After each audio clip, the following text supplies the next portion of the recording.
How's it going again, everyone? Welcome back to another Gwent video with me, KBT. We're talking about a returning card this time, Mardroeme, from the previous Gwent game. It's now called Mushrooms, which is good because we all called it Mushrooms anyway. And it used to belong to Skellige only, but now it's a neutral card that everyone can have access to. It was only useful for Skellige in the previous game because it came in quite late. And now it's also a special card, and it has the ability of Spores. You can tell this by the top left, there's a little symbol of a mushroom.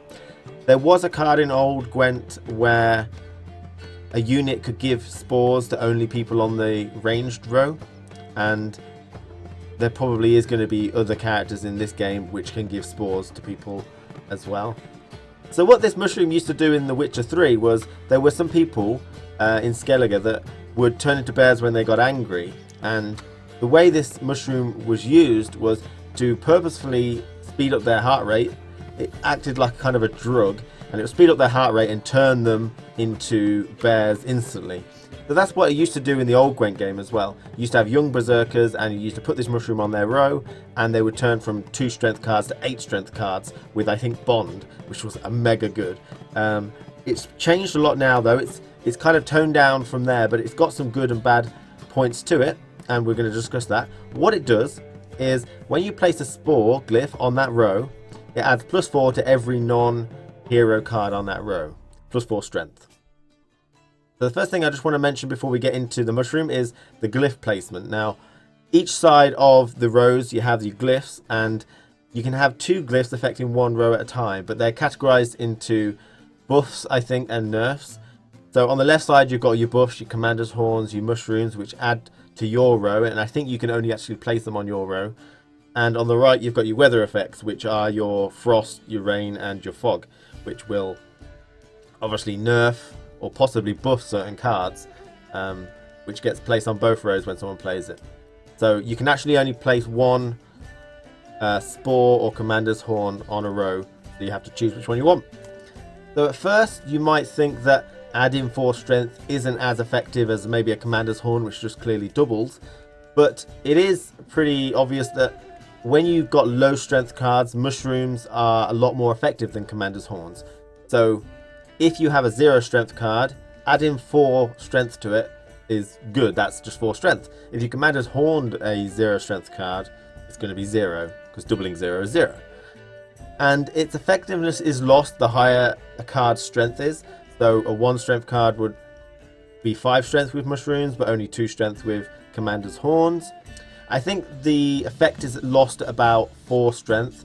The 4 strength card would go to 8, and a commander's horn would double that to 8 as well. So any higher than that and commander's horn starts to be the optimal choice. However, one thing that we do know through a video that was demonstrated to us is that weather effects go on first, and then the mushroom takes effect.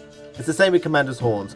So it might be a general set rule that the right side, weather effects, right side glyphs, take precedence first, and then the left side glyphs take effect. Now I don't know when abilities take effect. There was a set rule in the old Gwent of the order, but I believe it's in old Gwent it was weather effects, abilities, and then commander's horns, or yeah, there wasn't mushrooms back then. So that's probably similar here. I'd imagine it's weather effects, then abilities in the center, and then the mushrooms afterwards. What we do know for sure is that weather effects take precedence first, they get affected first, and then the mushroom, because some guy put down loads of cards and someone decided they wanted to lower their strength to 1 using a weather effect. And what happened is, because he had a mushroom on there, they went down to 1 but then went back up 4. So the cards, I think, were 4 strength, 5, 5, 5, 5. The reason the 4 strength one is because it was a 0 strength card to begin with, so it didn't actually go down to 1. So the mushrooms are really good to sort of negate some form of weather effects if you don't have particular cards which get buffed from them. And if you do, then that's even better, because then you're going to get mushroomed and buffed from the weather effects. So you've actually got 2 buffs going on. And there probably is cards, they did state that they wanted cards that would still be affected in special ways via the mushrooms. So spores would still affect certain cards in certain ways. Probably berserkers still coming across, probably in the Skellige deck, and maybe others, I'm not sure. So if you were going to build a deck with mushrooms in, then I think a good strategy would be to have loads of low level, maybe mid level cards. I know monsters have something called Weatherbound, where when a weather effect was played, they sort of swarmed onto that row, and they were quite low level, like 2 strength and stuff, but that's what you want with mushrooms. So you try and get quite a few of these types of cards, especially ones that come on for free that are low level. I also saw a card called Wild Hunt, where it would just duplicate all the Wild Hunt cards on the board, which is really powerful. What he's going to do is he's going to double every Wild Hunt card we've played. Wow. So right now that was pretty much the best combo for us, because we got quite a few Wild Hunt cards. We picked up. Alright, hold on. And then I think there was an ability called Death Wish, which would summon low level cards. So you could do that sort of thing.